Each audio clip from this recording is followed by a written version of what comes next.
United Airlines has officially become the largest airline in the world by fleet size, now operating 1,000 mainline aircraft. This milestone further cements United's dominance among US carriers, leading in available seat miles, ASM, and global reach.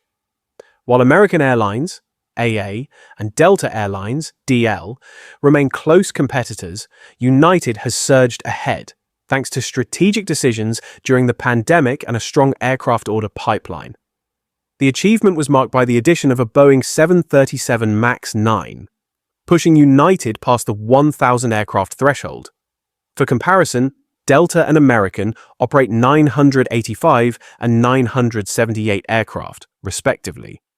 United also recorded 311.2 billion available seat miles in 2024, a 6.8% increase from 2023, surpassing both Delta's 288.4 billion and American's 292.9 billion. United's long-haul and ultra-long-haul network played a significant role, with an average segment length of 1,490 miles, well above American's 1,154 miles. Additionally, United serves the most international destinations of any US airline, maintaining its global leadership. Despite leading in fleet size and capacity, United is not the most profitable US airline. In 2024, Delta posted the highest operating income at $6 billion, followed by United at $5.1 billion and American at $2.6 billion. However, United edged out Delta in operating revenue, generating $57.1 billion versus Delta's $57 billion.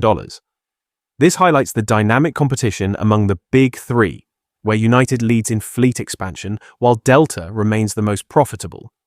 United's pandemic-era growth strategy was a key factor in its success. Unlike American, which aggressively retired aircraft such as the Boeing 757 and Airbus A330, United retained most of its fleet, setting the stage for a strong recovery. The airline has also placed one of the largest aircraft orders in industry history, securing Airbus A321neos, A321XLRs, and Boeing 737 MAX variants to sustain long-term expansion. Looking ahead, United's ability to retain its lead depends on timely aircraft deliveries. In 2025, the airline expects to receive Airbus A321neos, A321XLRs, and multiple Boeing 787s, potentially reinforcing its position. Meanwhile, Delta is focused on wide-body aircraft, such as the Airbus A350-900neo and A350-900, while American awaits A321XLRs and Boeing 787-9s. However, supply chain delays could impact deliveries, making it difficult to predict which airline will hold the top spot. With its strategic growth plan, robust order book, and focus on international expansion, United appears well-positioned to maintain its lead in fleet size and capacity. Shifting gears to other major industry developments, an exciting new aircraft delivery, a network expansion, and flight cancellations are also making headlines today. Let's start with Emirates, which recently took delivery of another Airbus A350-900, registered as A6EXD, as part of its ongoing fleet renewal efforts. After prolonged delays in 2024, Emirates received its first A350 late last year, with A6EXD marking another step forward. Initially registered as FWZHH for testing, the aircraft flew from Toulouse to Dubai before entering commercial service. Emirates officially launched long-haul flights with the A350-900 on January 3, 2025, debuting on the Dubai-Edinburgh route. The delayed A350 deliveries altered Emirates' original timeline, which had projected a mid-2024 launch. Before deploying the aircraft on long-haul missions, the airline conducted short-haul crew familiarization flights between Dubai International and Dubai World Central, a common practice for new aircraft types. While Emirates has 65 A350s on order, it has not ruled out additional purchases as part of its long-term growth strategy.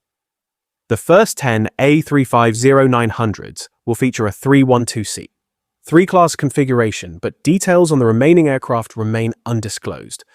The airline will evaluate passenger demand, revenue performance, and operational efficiency before finalizing future layouts and route assignments.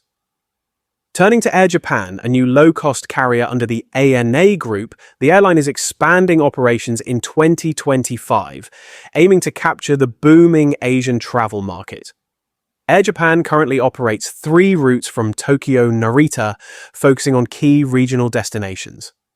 While further expansion plans remain undisclosed, the airline is expected to receive more aircraft this year, accelerating growth in international markets.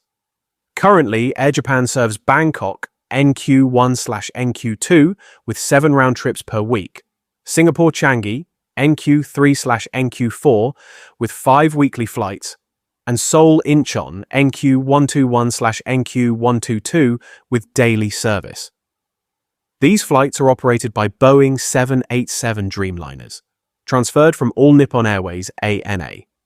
Air Japan is one of 3 ANA Group brands, alongside mainline ANA and Peach Aviation, positioning itself as an international low-cost alternative.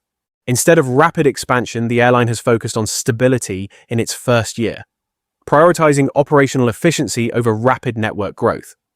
However, in 2025, more Boeing 787s will join the fleet, enabling new route launches. Are there any destinations you'd like to see Air Japan serve next? Let me know in the comments below.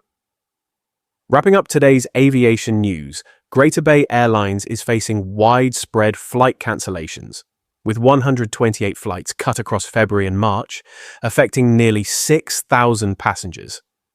The cancellations stem from delayed aircraft deliveries and mandatory maintenance on existing aircraft, forcing the airline to adjust its operations. Most cancellations will impact flights to Japan, Thailand, and South Korea, with the airline potentially suspending service to Seoul due to weak demand. In response, Greater Bay Airlines has launched an internal review to evaluate why these scheduling issues arose. While concerns loomed over Lunar New Year travel disruptions, the airline insists that minimal impact will be felt during peak travel periods.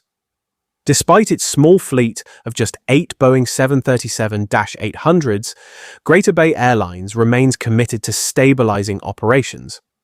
All of its 737-800s are leased, adding further complexity to fleet planning. That concludes today's aviation industry recap. Thank you for tuning in.